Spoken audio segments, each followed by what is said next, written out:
Grabe talaga kabisi ang beauty ni Janine Gutierrez sa kasalukuyan.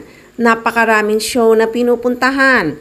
Katatapos lang kamakailan ng Venice Film Festival at mga guesting show na katatapos lang din na nagpakilig sila sa Bacolod kasama ang team ng Dreamscape at mga TV show guesting. At ngayon nga, papunta na naman sa Tokyo, Japan.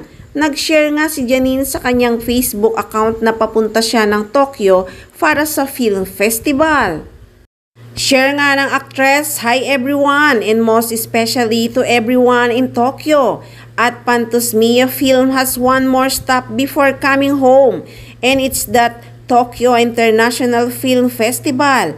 I'll be flying to Tokyo tomorrow to attend the opening red carpet on October 28 at Hibiya Area Ginza, Tokyo.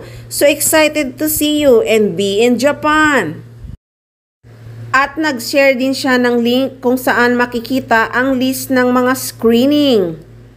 Napakaraming blessings talaga ngayon ang tinatamasa ng Asia's rising star.